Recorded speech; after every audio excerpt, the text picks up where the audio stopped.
स्वागत आहे तुमच्या आवड गणिताची या चॅनल मध्ये। आज आपण या ठिकाणी इयत्ता 7वी मराठी मीडियमच्या मुलांसाठी आकारित चाचणी क्रमांक 2 चा पेपर कोणत्या प्रकारचा असू शकतो सराव प्रश्नपत्रिका ते आपण या ठिकाणी बघणार आहेत। त्यामुळे व्हिडिओ शेवटपर्यंत बघा। व्हिडिओ आवडला तर व्हिडिओला लाईक, शेअर आणि कमेंट करायला विसरू नका। ही आपली सराव प्रश्नपत्रिका आहे आणि या पद्धतीचे प्रश्न तुम्हाला परीक्षेमध्ये विचारले जाऊ शकतात किंवा थोडेसे बदल करूनही विचारले जातील। आता पहिला प्रश्न आहे तो काय आहे बघा, रिकाम्या जागी योग्य शब्द लिहा।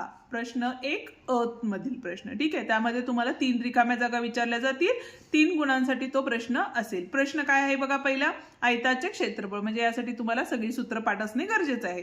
बरोबर, लांबी गुणिले काय असतं, रुंदी, ठीक आहे। रास बरोबर काय असतं, तर मुद्दल अधिक व्याज असतं। तिसरा प्रश्न काय आहे, अर्धवर्तुळ कंसाचे माप किती असतं, 180 अंश असते, ठीक आहे। आता जाऊया आपण दुसऱ्या प्रश्नाकडे। प्रश्न क्रमांक 1 मधला ब आहे, खालील सारणी पूर्ण करा आहे। यामध्ये बघा पूर्ण सगळे प्रश्न हे काय आहेत, वर्तुळाशी निगडीत प्रश्न आहेत। यामध्ये त्रिज्या आहे, व्यास आहे आणि परिघ आहे। त्रिज्या दिलेली आहे, त्रिज्येचा डबल हा काय असतो, व्यास असतो। आणि व्यासाचं जर सूत्र वापरलं किंवा तुम्ही जर डायरेक्टली सोडवलं तर इथे बघा 2 पाय आर घेतलं तर आर म्हणजे त्रिज्या घ्यायची असती। इथं 7 ला 7 गेलं आणि 22 दोन्ही किती आले, 44 आले जर आरचं सूत्र वापरून केलं तर, ठीक आहे। इथं बघा व्यास किती आहे आपला 28 आहे, त्याच्या निम्मी त्रिज्या असते म्हणजे तिथं किती आले, 14 आले।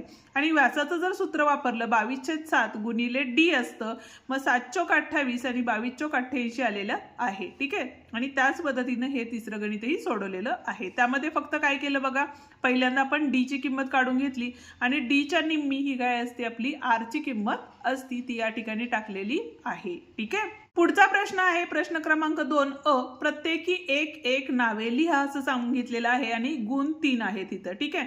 काय सांगितलेलं आहे बघा, विशाल कंस सांगितलेला आहे। आणि जर तुम्हाला इयत्ता 7वीचे प्रत्येक प्रकरणाचे व्हिडिओ बघायचे असतील तर त्याची लिंक आपण डिस्क्रिप्शन मध्ये दिलेली आहे, ती एकदा बघून घ्या। इथं बघा विशाल कंस म्हणजेच कुठला, तर QYR हा सुद्धा विशाल कंस आहे। QPR किंवा RPQ हा सुद्धा एक विशाल कंस आहे। आपल्याला एकच नाव लिहायचंय त्यामुळे इथं QYR हे लिहिलेलं आहे। लघु कंस कुठले आहेत बघा, लघु कंस म्हणजे हा जो आहे इथला तो आहे आपला लघु कंस म्हणजे PXQ, म्हणून कंस PXQ आलेलं आहे। अर्धवर्तुळ म्हणजे काय, तर व्यासामुळे जे 2 वर्तुळ काय होतात, निम्मे निम्मे होतात। त्यातला हा जो आहे किंवा इकडचा आहे तो म्हणजेच काय असणार आहे, आपला अर्धवर्तुळ असणार आहे। म्हणून आपण RYQ लिहिलेलं आहे किंवा तुम्ही PQPR असंही लिहू शकता, ठीक आहे। हा होता आपला दुसरा प्रश्न। आता दुसऱ्यातला पुढचा प्रश्न आपण या ठिकाणी बघूया। काय सांगितलेलं आहे बघा या ठिकाणी, तोही प्रश्न तुम्हाला 2 मार्कांसाठी विचारलेला आहे। प्रश्न क्रमांक 2 ब, 6 किलोग्रॅम कांदे 150 रुपयांना मिळतात, तर 12 किलोग्रॅम कांदे किती रुपयांना मिळतील असं आपल्याला विचारलेलं आहे, ठीक आहे। आता इथं बघा 1 किलोग्रॅम कांदे कितीला आहेत बघा, तर आता 1 किलोची कांद्याची किंमत आपल्याला जर काढायची असेल तर आपण काय करतो अशा वेळेला, तर 6 किलोला किती आहेत, 150 रुपये लागतात। मग 1 किलोचे काढायचे असतील तर 150 ला आपण काय करतो, 6 नी भाग घालवतो, बरोबर आहे। म्हणजे 6 दोन्ही 12, किती राहिले इथं बघा 3 राहिले, ठीक आहे। 6 पंचे 30 आले, ठीक आहे।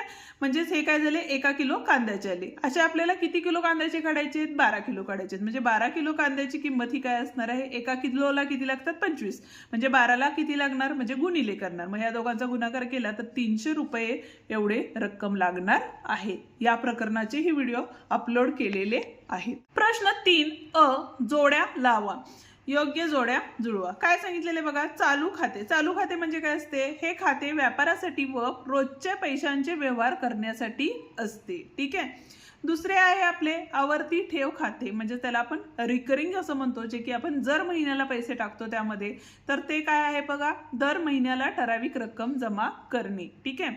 आणि शेवटचं आहे बचत खाते। बचत खात्यावर आपण काय करतो, या खात्यावर दररोजच्या जमा शिल्लकेच्या आधारे बँक काही काय करते, या ठिकाणी व्याज देते, ठीक आहे। आता जाऊया आपण पुढच्या प्रश्नाकडे, पण त्याआधी अजूनही व्हिडिओला लाईक केलं नसेल तर व्हिडिओला लाईक करा आणि तुमच्या मित्रांना हे व्हिडिओ नक्की शेअर करा, जेणेकरून त्यांनाही आपल्या व्हिडिओचा फायदा होईल। प्रश्न तिसरा ब, एका चौरसाची बाजू 17 सेमी असल्यास त्या चौरसाचे क्षेत्रफळ काढा। आता चौरसाचे क्षेत्रफळ हे काय असते तर बाजूंचा वर्ग किंवा बाजू गुणिले बाजू। बाजू किती दिलेली आपल्याला 17 दिलेली आहे, म्हणजे या ठिकाणी 17 गुणिले 17 केले तर 289 हा 17चा वर्ग आहे आणि क्षेत्रफळ असल्यामुळे एकक हे काय असणार आहे, चौ सेमी येणार आहे आणि एकक हे तितकंच महत्त्वाचं आहे, त्यामुळे एकक ही व्यवस्थित लिहित जा।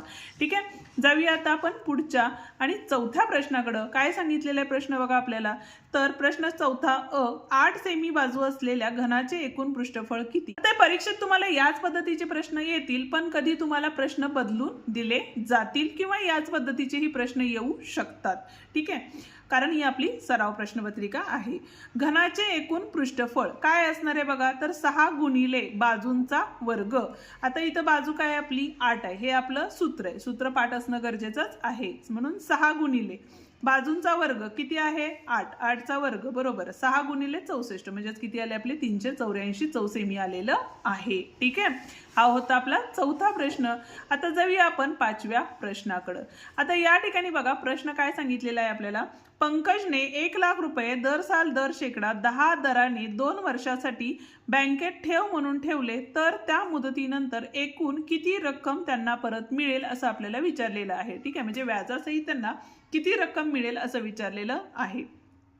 तर सरळ व्याजाचं सूत्र काय आहे, मुद्दल गुणिले दर गुणिले काळ हे सूत्र आहे। ठीक आहे, तर इथं मुद्दल किती आहे आपली 1 लाख आहे, दर किती आहे बघा या ठिकाणी तर 10 आहे आणि किती वर्षांसाठी आहे तर 2 वर्षांसाठी आहे। 2 शून्याला 2 शून्य केल्या, बे के बे आणि इथं बघा 1 2 3 आणि 4 शून्य आहेत, म्हणजे इथं किती आले आपले 20,000 रुपये काय असणार आहे आपले सरळ व्याज असणार आहे। ठीक आहे, 1 लाखाला 20,000, मग एकूण रक्कम किती झाली आपली तर 20,000 अधिक 1 लाख म्हणजेच 1,20,000 इतकी रक्कम झालेली आहे। ठीक आहे, आता बघा पुढचा प्रश्न। आता यामध्ये आपल्याला काय सांगितलेलं आहे तर खालील वर्तुळातील 2 त्रिज्यांची नावे लिहा असं आपल्याला सांगितलेले आहेत। आता त्रिज्या म्हणला तर काय असतं, वर्तुळ केंद्रापासून वर्तुळापर्यंत जे अंतर असतं त्याला आपण त्रिज्या म्हणतो। यात बऱ्याच त्रिज्या आहेत, ओसी आहे, ओबी आहे, त्याच्यानंतर ओएफ आहे आणि ओए आहे, त्यातल्या 2 आपण लिहिलेले आहेत ओसी आणि ओबी। ठीक आहे, ह्या आहेत आपल्या त्रिज्या। ठीक आहे, या ठिकाणी आपला हा व्हिडिओ संपतो। आजचा व्हिडिओ तुम्हाला कसा वाटला ते कमेंट करून नक्की सांगा। व्हिडिओ आवडला असेल तर व्हिडिओला लाईक शेअर आणि कमेंट करायला विसरू नका। ठीक आहे, त्याचप्रमाणे जर तुम्हाला इयत्ता 7वीचे बाकीचेही प्रकरण बघायचे असतील तर त्याची लिंक आपण डिस्क्रिप्शन मध्ये देत आहोत, ते प्रकरण तुम्ही एकदा बघून घ्या। धन्यवाद।